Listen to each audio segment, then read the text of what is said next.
Students, कैसे हो बच्चों? आई होप आप सभी अच्छे होंगे और आपकी एग्जामिनेशन की प्रिपरेशन भी अच्छी कर रहे होंगे आप लोग। आज का मेरा टॉपिक है काइंड्स ऑफ अ कंपनी। ये मेरा सेकंड लेक्चर है। Sorry for the delay, but I will try to be consistent. आज के टॉपिक में बच्चों हम लोग कवर करेंगे काइंड्स ऑफ अ कंपनी। तो कंपनी की काइंड्स, 3 टाइप की काइंड्स बताई गई हैं यहाँ पे। 1% company, private company and public company. तो सबसे पहले 1% कंपनी के बारे में पढ़ लेते हैं। ब्रीफ नोट्स बनाए हैं बेटा। हमारा मेजर कंसर्न न्यूमेरिकल पोर्शन पर रहेगा, बट स्टिल आपको थ्योरेटिकल पोर्शन की नॉलेज भी होनी चाहिए। तो 1% कंपनी है क्या?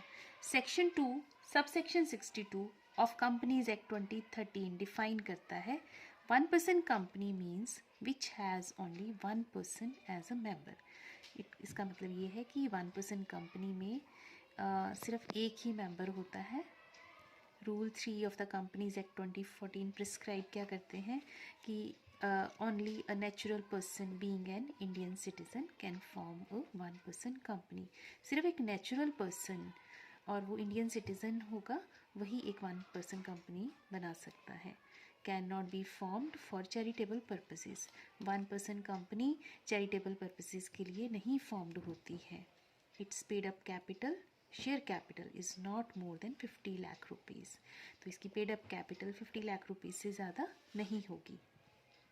Average annual turnover of 3 years should not exceed ₹2 crore. हाँ जी, तो एनुअल टर्नओवर 3 years का जो रहेगा वो 2 करोड़ से ज़्यादा नहीं होगा। It should have at least 1 director but not more than 15 directors. कम से कम एक डायरेक्टर होना चाहिए, बट 15 डायरेक्टर से ज़्यादा नहीं होने चाहिए। डन। तो 1% कंपनी का ये ब्रीफ इंट्रोडक्शन था। Next is your private company. तो प्राइवेट कंपनी के बारे में पढ़ लेते हैं हम लोग। क्या होती है प्राइवेट कंपनी?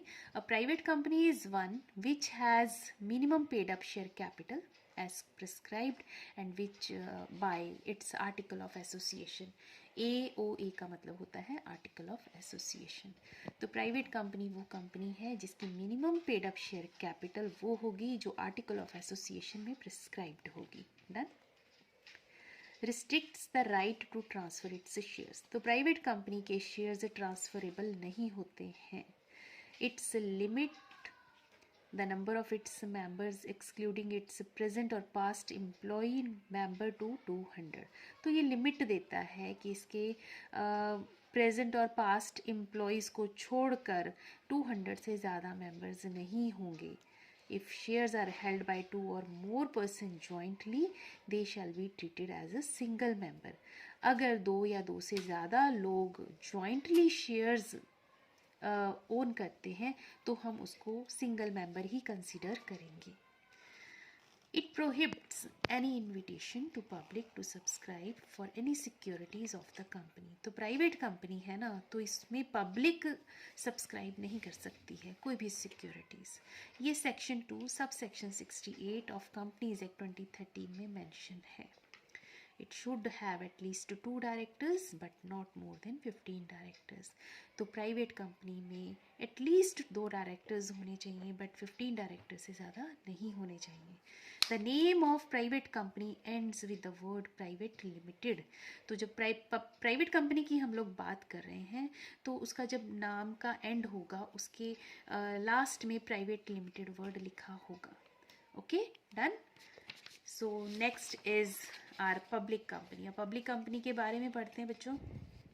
तो पब्लिक कंपनी क्या है? Public company is one which is not a private company. जो प्राइवेट कंपनी नहीं होती है वो पब्लिक कंपनी होती है, और इसका जो minimum paid up share capital वो भी आर्टिकल ऑफ एसोसिएशन में प्रिस्क्राइब रहेगा। AOA means article of association. It has at least 7 members। There is no restrictions on maximum number of members। इसमें at least 7 members होने चाहिए, but maximum members के लिए कोई लिमिट नहीं है, या आप ऐसे कह सकते हैं कोई रिस्ट्रिक्शन नहीं है, जितने मर्जी मेंबर्स हो सकते हैं। It should have at least 3 directors but not more than 15 directors. इसमें कम से कम 3 डायरेक्टर्स होने चाहिए, बट 15 डायरेक्टर्स से ज़्यादा नहीं होने चाहिए। The name of a company ends with the word limited. जैसे मैंने बताया था कि प्राइवेट कंपनी का नाम के अंत में प्राइवेट लिमिटेड वर्ड यूज़ किया जाता है, ऐसे ही पब्लिक कंपनी का जब नेम का एंड होता है उसके लास्ट में लिमिटेड वर्ड यूज़ करते हैं, जैसे कि a limited, LTD short form में लिखते हैं इसको। Public company raise its capital by issue of shares to public for subscription. तो पब्लिक कंपनी फंड्स को रेज कर सकती है by issue of shares to public for subscription. So ये ब्रीफ में मैंने बता दिया आपको पब्लिक कंपनी के बारे में। अब आगे बढ़ते हैं, थोड़ा सा और एक्स्ट्रा इन्फॉर्मेशन। अ कंपनी चाहे वो प्राइवेट है या पब्लिक कंपनी है, मे बी मतलब हो सकती है लिमिटेड लायबिलिटी कंपनी। अब लिमिटेड लायबिलिटी कंपनी होती क्या है, इसको हम कह सकते हैं और company limited by shares. A company having the liability of its member limited by memorandum to the amount. Means amount को लेकर हम कहते हैं कि लिमिटेड बाय अमाउंट, ठीक है। तो इसमें हम कंसिडर, ये भी मेमोरेंडम ऑफ एसोसिएशन में ही कंसिडर किया जाता है। अनलिमिटेड लायबिलिटी कंपनी का मतलब देखिए नाम ही मेंशन करते हैं अनलिमिटेड लायबिलिटी, इसमें जो मेंबर्स की लायबिलिटी रहती है वो अनलिमिटेड रहती है। ओके, नेक्स्ट आता है company limited by guarantee.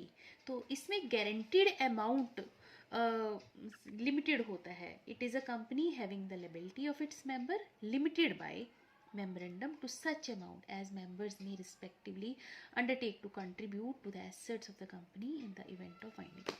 Means अब मैंने सपोज गारंटी दिया है कि 10 लाख रुपीज़ तक का मैं पेमेंट करूँगी या करूँगा, तो उसको हम कहते हैं कि limited by guarantee. Guaranteed amount आप उतनी अमाउंट तक के लिए आप लायबल रहेंगे एज अ मेंबर।